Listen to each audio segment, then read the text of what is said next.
Hello everyone and welcome to a new episode of Art Games. Today we are going to be ranking all the promotions of naval units in Civilization 5.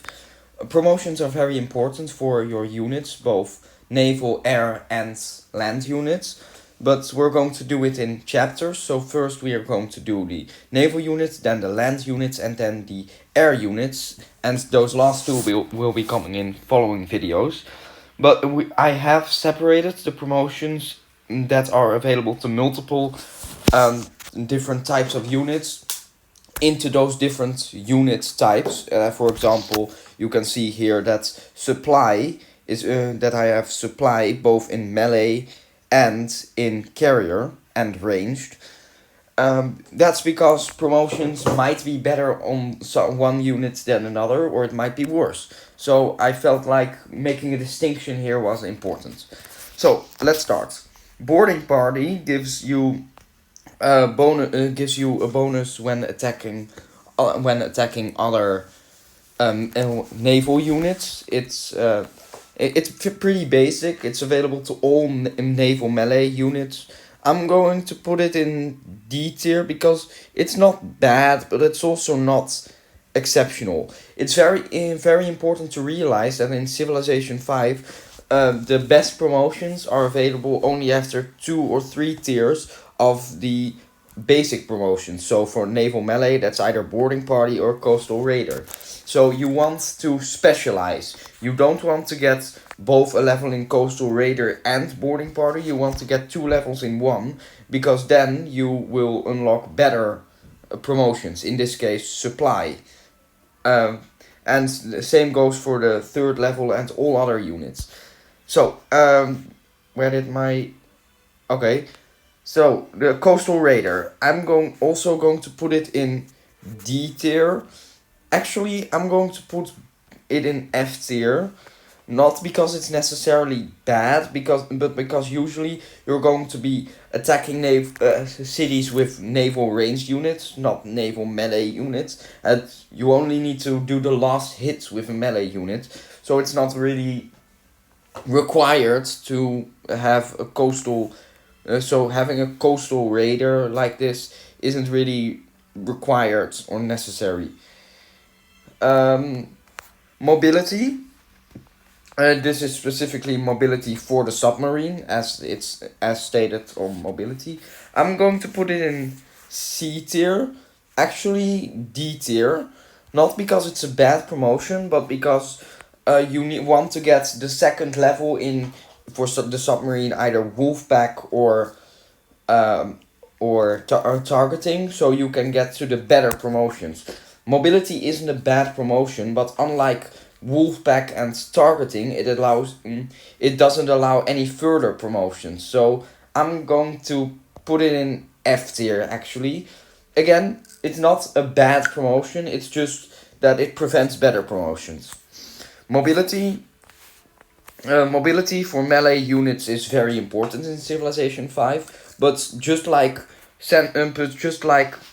the mobility for sub, it doesn't allow you to get any kind of better promotion. So I'm also going to put it in F tier. Yeah, I'm sorry. Sentry for melee. Sentry allows you to see 1 tile further. It has this same problem that actually I'm going to put all of these in D tier, because if you already have those other promotions, these are good options. So I'm going to put them in D tier. Sentry allows you to see 1 tile further than you normally can. Very nice if you want to explore. But I'm going to put it in C tier because of its value for exploration. But if you want a boat for combat, I wouldn't go for it. Or maybe a single boat in a fleet so it can go ahead and scout things out. But even that becomes obsolete in the late game. Supply is a very, very important promotion. For melee units, it's S tier, easy. Because supply allows you to heal beyond friendly territory. Naval units normally can't heal outside of friendly territory, but supply allows you to do that, which is very important because normally you're going to be using navies to fight on the entire map. So far away from your cities. And if you constantly have to send damage units back to your cities, that could mean that only about 50% of your fleet are actually doing work, while the other 50% are in transit between your cities um, and your combat and your warfare. So supply very important, especially for melee units, because unlike ranged units who can attack without getting damaged back, melee units will always receive damage when they fight. So for a melee unit, it's basically required. Supply is locked behind tier 2 of either coastal raider or boarding party, for in case of the naval melee units, of course. But where it's really necessary, you want to get supply the moment you can get it. Logistics is, I'm going to put it in A tier. It allows you to attack twice a turn, which is very powerful. But unlike with naval ranged units, it will also cause you to take double damage, because you're fighting twice a turn, and this is for melee units. So I'm going to put it in A tier. It's a good promotion. It's just not on the level of supply. Supply is necessary if you want a fleet capable of waging war beyond your own shores. And logistics is nice, but it's not required. Targeting for ranged units allows you to do more damage to naval units. I'm going to put it in B. I'm actually also in D tier. Yeah, it's just not that. It's better than the alternative, which is bombardment. But I mean, it's again a promotion that you use to get to the better promotions. Bombardment, I'm going to put it in F tier, because it does more damage against land units. Usually your naval units are going to be attacking other naval units, and another downside of bombardment is that it doesn't allow you to do any extra damage against cities. So if you want to attack cities with your ships, no matter what, you're going to be doing the base amount of damage. So bombardment, I wouldn't go for it if I were you, unless you really need to bombard enemy units or unless you really need to attack enemy units on land with your navy, but that's fairly rare. Mobility for the carrier, I'm going to put it in F tier. Mobility is fairly important, and the carrier is also one of the slower units. But the main downside of the carrier is that it can't attack. So the only way to get promotions with the carrier is to get either promotions from your buildings. So if you, for example, Brandenburger Gate gives plus 15 XP for every unit, and then barracks, military bases, and and armories. They all allow you to get extra promotion from the get-go. You want those buildings in cities that you're building units with, because it allows you to get better units from the get-go. But what's also important about mobility, about carriers in specific, is that they can't attack. So the only way to get promotions outside of your starting promotions is to put yourself in range of either a city or an enemy naval unit, and just allow it to attack you and hope that you don't sink. That's not ideal, so I'm going to put it in F tier. So you want your promotions on carriers to be spent on the most valuable promotions that you can get, and mobility isn't one of those. Targeting, again, it's the same as with ranged units, and it allows you to do extra damage against other naval units. I'm going to put it in D tier. It's not where targeting. It's not bad. It's not great. I'm going to put it in D tier. D tier is going to get filled. Wolfpack, that's the other sub promotion, and it allows you to do plus 25% damage when attacking, which is better than the plus 15% provided by targeting. And the reason I would choose this over targeting is because usually with subs you will get the first strike. Subs are basically invisible to enemy naval range units, and you can find them with things like destroyers, but you will be much more likely to get the first strike with subs. So you want to do as much damage on that first strike as possible, and Wolfpack allows you to do that. So I would definitely go Wolfpack for your subs.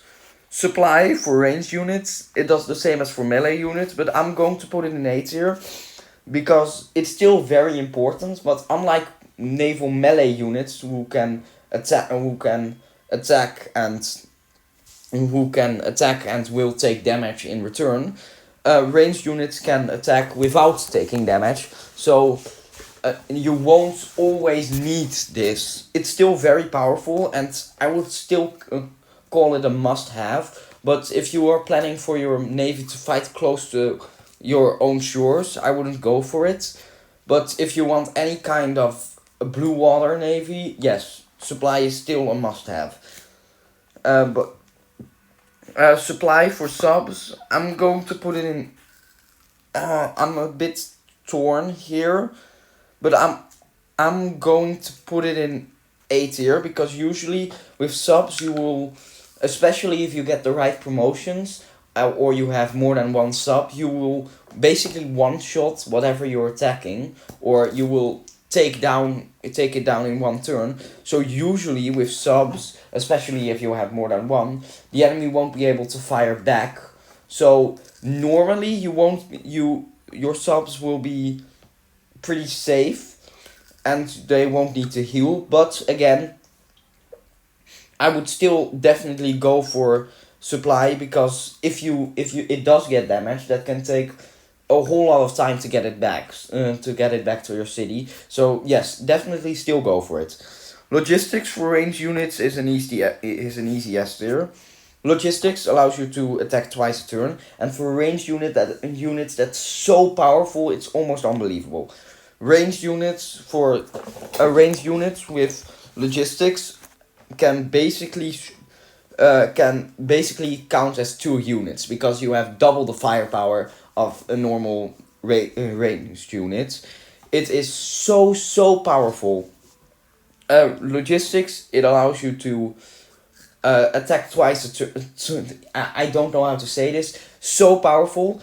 Because it's so powerful, it's locked, just like logistics for melee units. It's locked behind the third tier of either targeting or where is it? Of either targeting or bombardment. So I mean, that makes sense. Definitely go for this, and when you can get this, always go for it. Logistics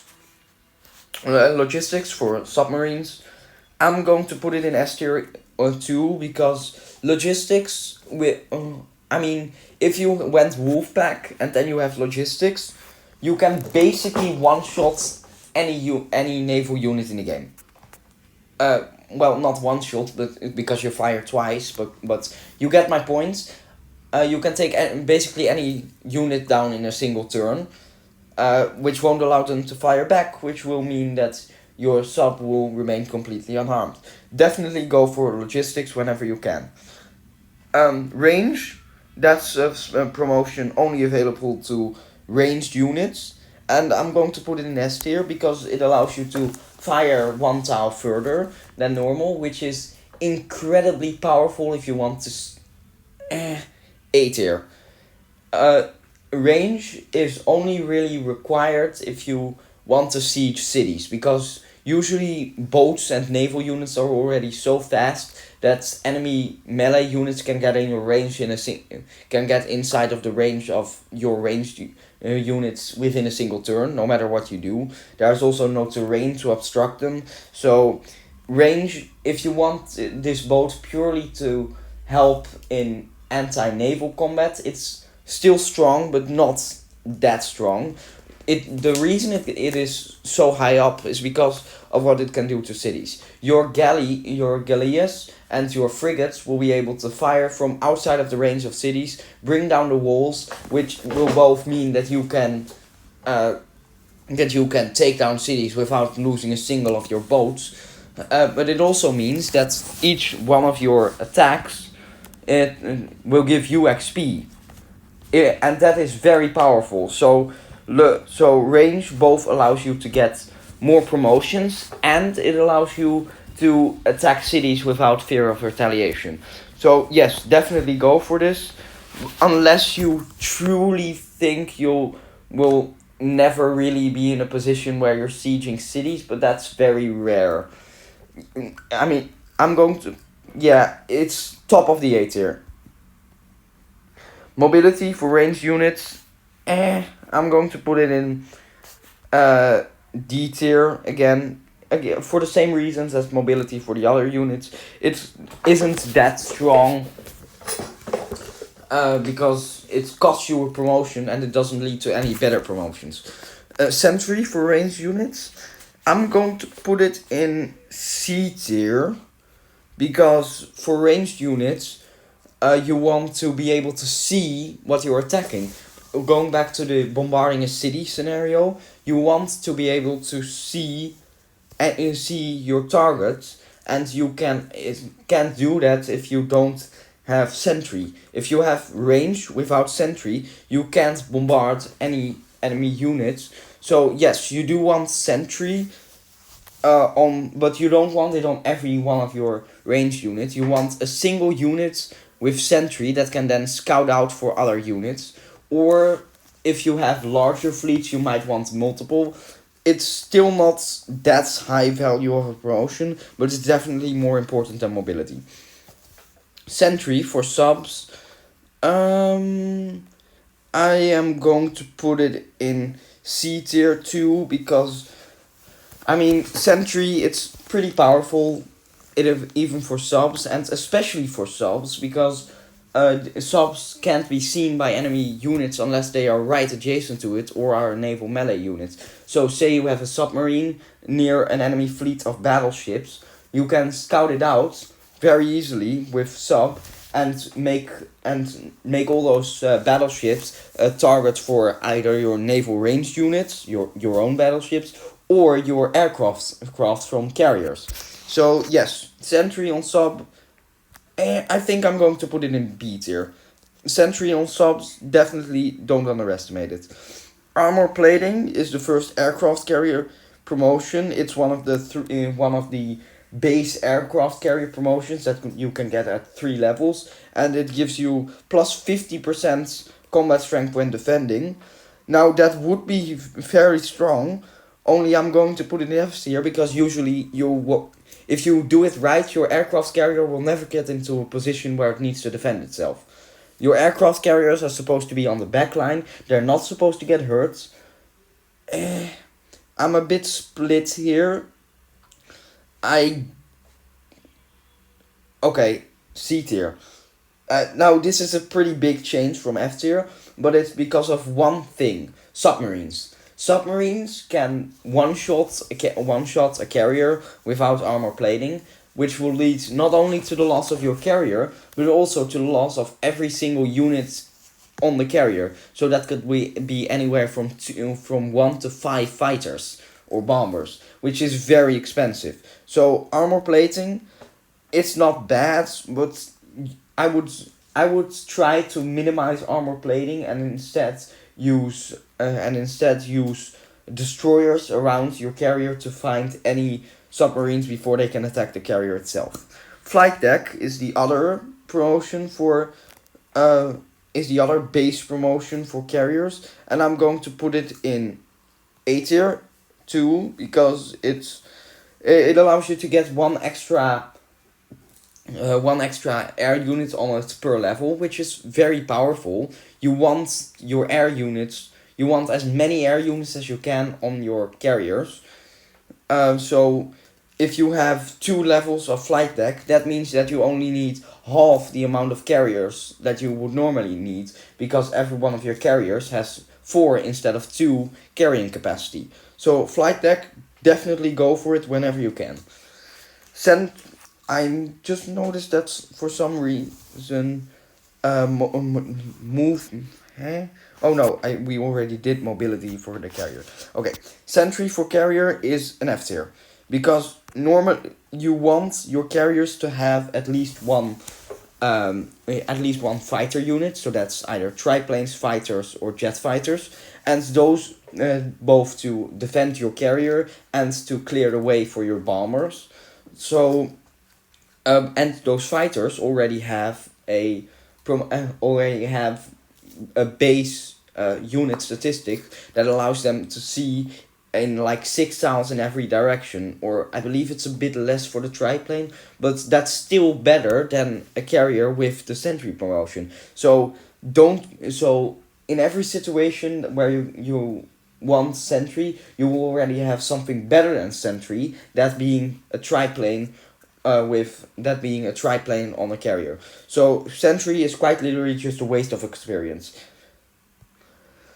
Supply for carriers, I will put this in B. I'm going to put it in A tier. You might want to put it in B tier, but the reason I'm putting it in A tier is because it's much strong. Is because it's, I mean, if you bring a carrier back to your city, that means that both the carrier will be out of commission, but also the 2, 3, 4, 5 air units on the carrier will be out of commission for however long it takes for your carrier to be healed. So you might think that would warrant an S tier position, but the reason I put it in A tier is because, again, usually you don't want your carrier to be in any position that allows it to get attacked. But again, things happen, so I would put it in S. Okay, let me get this straight. I would put it in 8. I'm going to put it in A tier. And if you want the farm experience for your carrier, basically the only good way to do it is to put it in range of a city and then heal it. So if you have an enemy city close to your territory, then you don't really need it. But if you want to farm experience for your carrier and you don't have any enemy civs or city states near your territory, then I would bump this up to S tier. But that is the last. Promotion. These are all the promotions that have been ranked. If you want me to continue this series with land and air units, then put a like or a comment that asks for it. And good luck.